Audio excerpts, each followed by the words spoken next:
여러분 안녕하십니까, 강신업 변호사입니다. 윤석열 대통령의 헌법재판 심판이 이제 1월 14일이면 변론기일이 시작이 됩니다.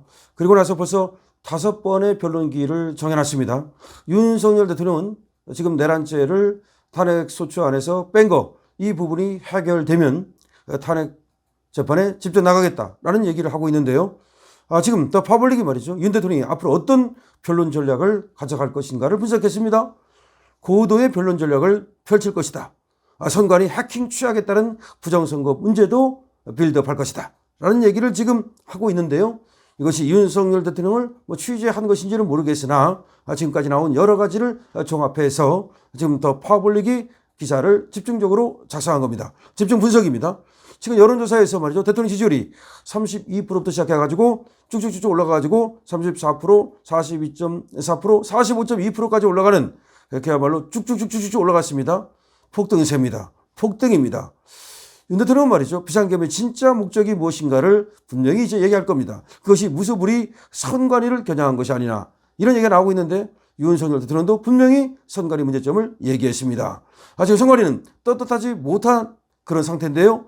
통합선거인 명부, 그리고 투개표 시스템, 해킹에 취약하다. 지금 해킹에 취약하다. 이 해킹에 대한 준비를 충분히 했는가? 사전투표 용지 인쇄 테스트 프로그램 확인해주지 못하는 선관위, 사전투표 용지 인쇄 테스트 프로그램을 왜 확인해주지 못하는가? 사전투표 용지가 오염됐을 가능성을 얘기할 것이다. 대통령 지지층 플러스 중도층까지 확산되는 부정선거 의혹을 집중적으로 제기할 것으로 보여지는데, 만약에 결정적 증거, 스모킹 건이 나온다면 완전히 윤석열 대통령이 승기를 잡게 될 것이다 라고 하는 지금 기사가 올라왔습니다. 국회에서 탄핵소추안이 가결돼서 직무가 정지된 윤석열 대통령에 대한 지지율이 지금 45.2%까지 뛰어올랐습니다. 지금 2주 전과 비교한다면 상전벽해라고 해야 되겠죠.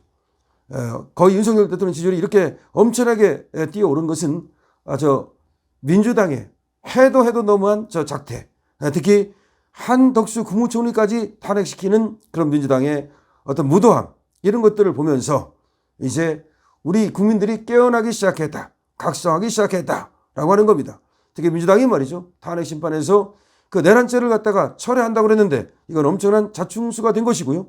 그 다음에 지금 우리나라가 중국의 속국이 되어가는 현황을 보면서 2030세대가 이거 안 된다, 우리는 미국과 같은 그런 자유민주 국가를 원하는 것이지 그런 중국과 같은, 북한과 같은 그런 나라를 원하는 것이 아니다, 그러면서 2030이 모여들기 시작한 사실, 이런 것들이 지금 엄청나게 윤석열 대통령의 지지율을 갖다가 끌어올리고 있습니다. Stop the steal. 그런데 여기서 이게 중요합니다. 지금 2030이 Stop the steal 이라고 하는 지금 플랜카드를, 그런 손팻말을 갖고 나와가지고 외치고 있습니다. 이 말은 중앙선거관리위원회를 더 이상 못 믿겠다는 겁니다. 그렇게 부정채용을 하는 자들이 선거 관리라고 제대로 했겠느냐는 엄청난 의심이 여기에 있습니다. 진상을 규명해야 된다는 겁니다. 진상을 규명하기 위해서 누가 진상을 규명할 수 있는가? 윤 대통령만이 할 수 있다는 것입니다. 이러한 상황에서 윤석열 대통령이 2023년 10월 중앙선관위의 통합선거인 명부 및 투개표 시스템이 해킹에 취약하다는 내용의 국가정보원 보고를 바탕으로 헌법재판소 탄핵심판 변론 전략을 준비하고 있다는 소식이 전해졌습니다. 그러니까 2023년 10월 중앙선관위의 통합선거인 명부 및 투개표 시스템이 해킹에 취약하다는 내용의 국가정보원 보고를 받았다는 것입니다. 그러니까 윤석열 대통령은 국가정보원 보고를 받고 지금 거기에 따라서 지금 어떤 그 계엄을 했다라고 하는 얘기가 있는 겁니다. 더 퍼블릭 중앙선관위 해킹 취약에 따른 부정선거 가능성이 윤석열 대통령 변론 전략 중 하나로 꼽히는 이유에 대해서 짚고 있는데요. 윤 대통령은 언제 출석할까 때를 기다리듯 심사숙고하고 있다고 지금 보고 있습니다.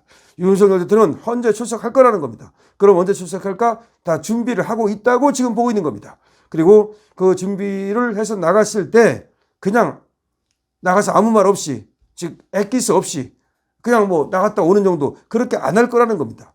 윤석열 대통령은 본인이 중앙지검장을 할 만큼 법률 전문가고 그리고 수사 전문가이기 때문에 전체를 갖다가 자기가 장악하고 갈 것이고, 그리고 변론기일에 가가지고서 분명히 아마 이 부정선거 부분 이거에 대해서, 그러니까 지금 이 서버의 해킹에 약한 부분, 이런 중앙 국가정보원의 어떤 보고, 이런 거에 대해서 분명히 얘기를 할 거라는 겁니다.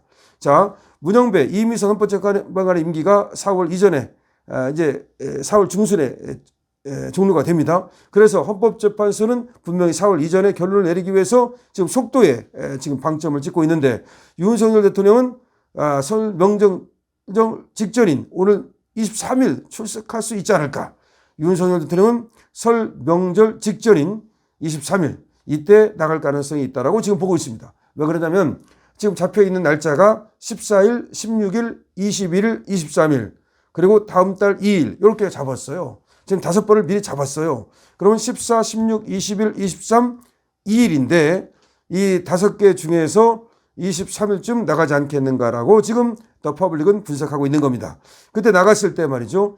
윤석열 대통령은 이때 나가가지고 지금 선관위 통합선거인 명부 투개표 시스템 해킹 이런 취약점 이런 것들을 분명히 얘기를 할 것으로 본다. 왜냐하면 국정원이 그때 보안 점검을 했거든요. 근데 선관위가 처음에는 이걸 인정치 않다가 선관위에서 부정 채용이 대거 발견되지 않았습니까? 그 등등등등의 이유로 일부에 대해서만 이 보안 점검을 허용을 했었어요. 사실은 다른 국가기관은 국정원의 보안 점검을 받았거든요. 그런데 선관위만 그걸 끝내 거부하다가 끝에 가가지고서 이 보안 점검에 찬성을 했는데, 그 보안 점검은 국정원과 한국인터넷진흥원이 같이 들어갔대요. 그래서 2023년 7월 18일부터 9월 22일까지 합동 보안 점검을 했는데, 그 보안 점검 결과가 그해 10월 10일 국정원 보도자료 배포 및 언론 브리핑을 통해 공개가 됐다는 겁니다.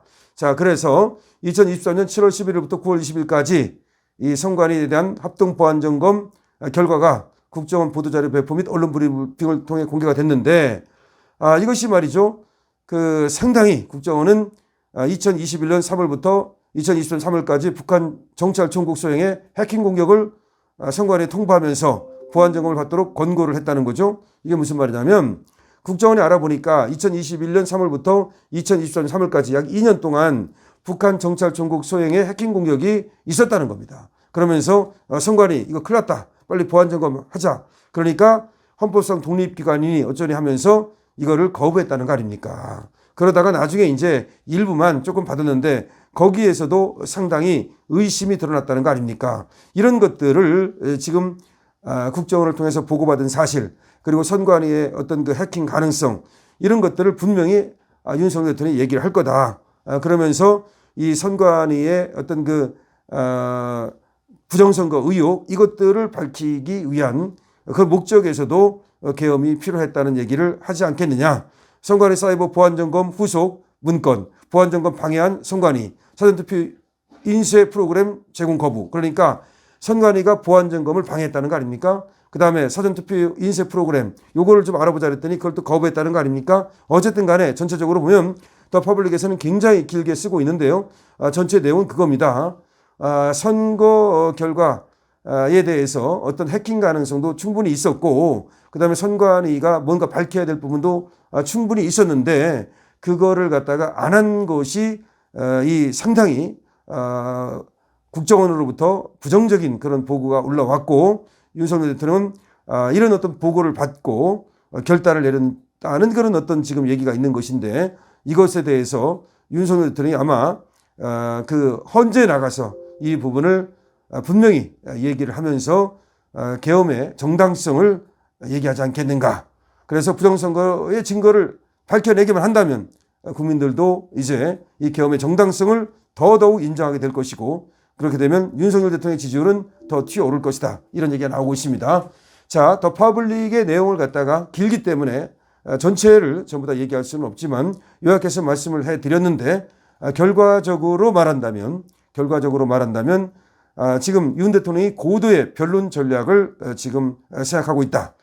선관위 해킹이 취약했던 거, 그 다음에 부정선거 의혹이 있었던 거, 이런 것들이 또 하나 지금 계엄을 할 수밖에 없었던 이유라는 것을 얘기하지 않겠는가. 물론 윤석열 대통령이 또 어떤 다른 얘기를 할지는 모르겠습니다. 그리고 또 부정선거에 대해서 어떤 얘기를 할지는 정확히 알지 못합니다. 그러나 지금까지 여러 가지를 고려할 때 또 퍼블릭의 이 언론 기사처럼 윤 대통령이 한 23일쯤 나가서 지금 스모킹 건, 부정선거 어떤 스모킹 건 같은 걸 얘기한다면 계엄의 정당성이 이제 헌재에 충분히 설득되고 국민들에게도 설득될 가능성이 있죠.